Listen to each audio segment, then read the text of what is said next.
من الظواهر الخطيرة والسلبية التي ملأت العراق بالسنوات الأخيرة ظاهرة المتاجرة بالجنس، والتي تأخذ أدوارها إعلاميات أو بلوغرات، وهن لا إعلاميات ولا بلوغرات، فقط ظاهرة اجتماعية سلبية.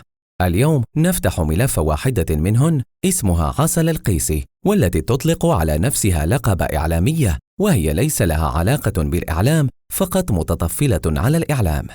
كانت تشتغل عسل بصالون حلاقة بالمنصور، التزمها صاحب قناة عراقية، وصار الصالون مقر شبكة لأغراض المتاجرة الجنسية التي يريدها صاحب القناة لأغراض الابتزاز وغيرها.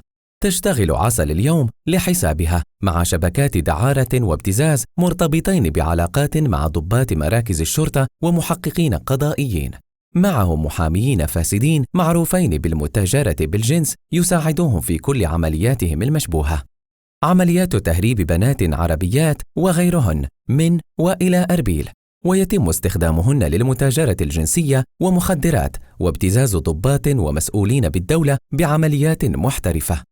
لديها فريق متخصص من المصورين والمونتاج يعملون معها لأغراض الابتزاز. طبعا لن ننسى البطل أبو سيوفي، العقل المدبر الذي يدير عملها من الكواليس بالتعاون مع محاميين فاسدين. قبل أيام ظهر اسم عسل القيسي في التحقيقات بقضية مع مجموعة من المتورطين بالتعاون في جرائم المدعوة جوجو. انتظرونا، القائمة فيها بقية.